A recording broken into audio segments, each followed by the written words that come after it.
سریانی یعنی کہ یہودیوں کی زبان کا ماہر ہو، اس کے لیے آپ صلی اللہ علیہ وسلم نے ابی ابن کعب رضی اللہ حضرت زید ابن ثابت رضی اللہ تعالی عنہ کو انہوں نے یہ دیا. تو زید ابن ثابت جو ایک نوجوان صحابی تھے، نبی پاک صلی اللہ علیہ وسلم نے ان کو حکم دیا کہ تم سریانی زبان کو سیکھو اور یہودیوں کے پاس سے جو خط و کتابت ہوتی ہے یا ان سے جو بات چیت ہوتی ہے تم ایک طریقے سے ترجمان بنو اس کے. تو آج کے ہمارے اس دور میں جہاں پہ زبانیں جو ہماری اسلامی تعلیمات کے نقل کا ذریعہ ہے، تو ضروری ہے کہ ہندی زبان ہو، انگریزی زبان ہو، اس کے اوپر بھی کچھ نہ کچھ ہماری دسترس ہونی چاہیے تاکہ ہم اس کو آگے بڑھائیں. تو دارالعلوم دیوبند کے حوالے سے اگر ہم اسی وقت اس کا رول ادا کریں گے کہ جب ہم یہ ساری چیزیں ہمارے پاس ہوں، ورنہ اللہ نے بہت سارے علوم دے دیے ہیں ہمارے پاس. قرآن و سنت کا جو علم ہے وہ معجزن ہے اور باہر آنے کے لیے تیار ہے،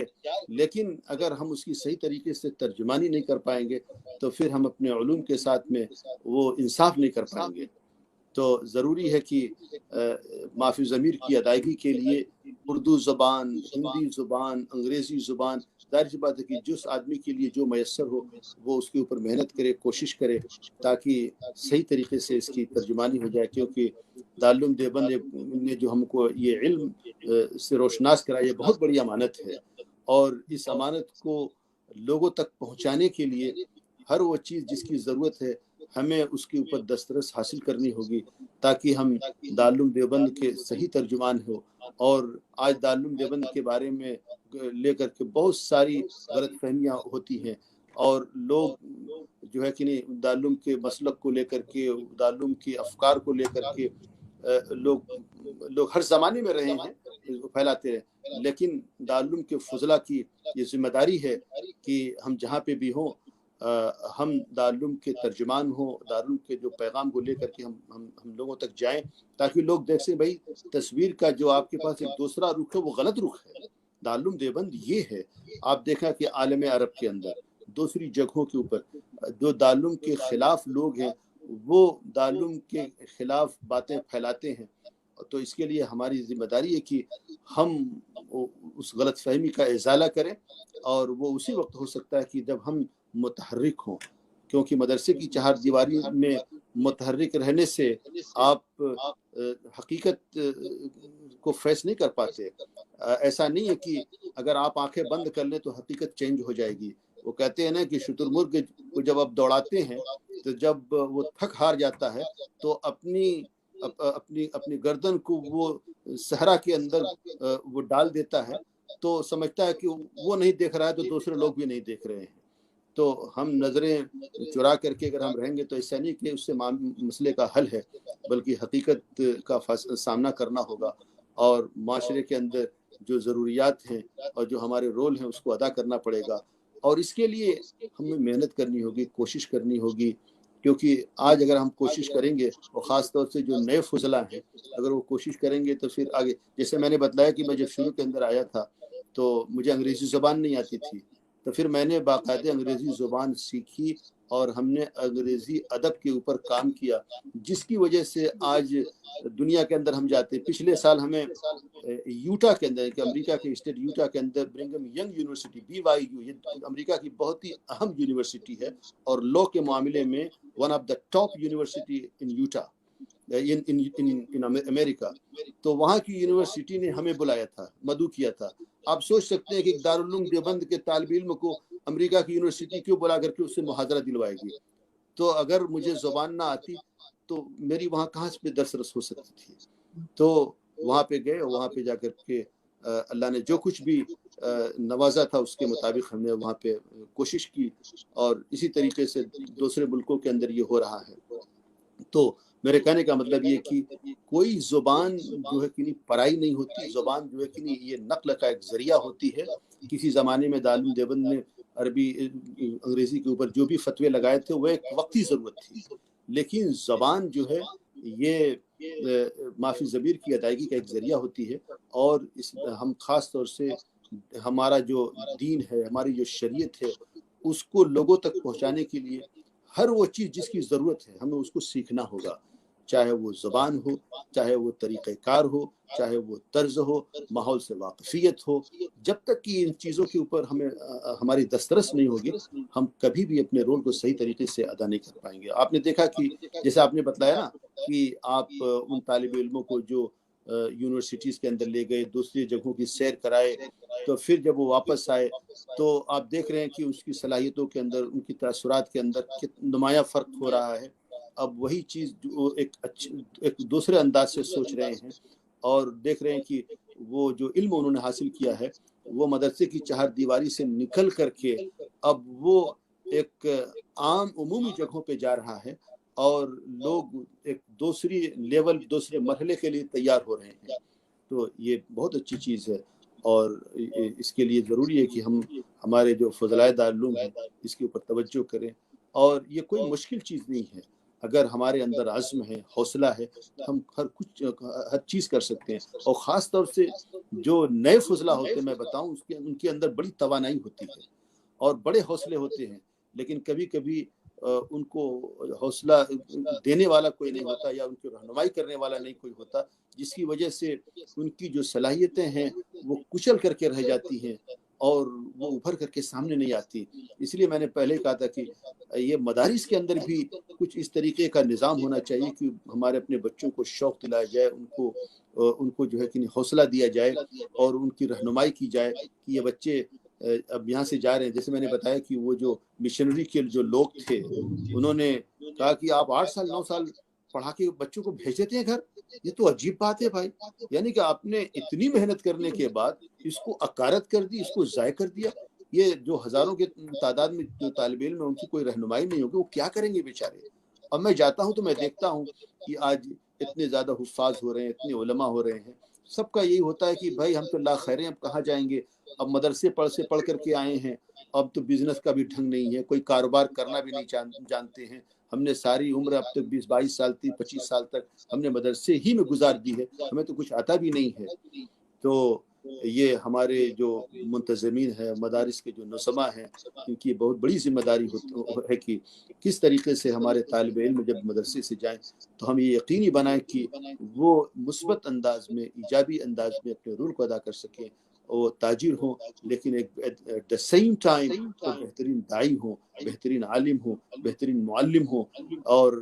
جہاں پہ بھی رہیں وہ علم کی روشنی بکھیرتے ہوئے ہوں۔ میری دعا ہے کہ اللہ تعالیٰ ہمارے فضلاء کو زیادہ سے زیادہ ترقیات سے نوازے، اور جو بھی ان کی ضروریات ہیں اللہ تعالیٰ ان کو پوری کرے، اور کبھی بھی نا امید نہ ہو۔ ہر کسی نے بھی جو محنت کی ہے وہ ضرور اپنی محنت کے اندر کامیاب ہوا۔ امام شافعی نے فرمایا کہ من طلب الاولی سحر اللیالی، بقدر القد تكتسب المعالی، من طلب الاولی سحر اللیالی،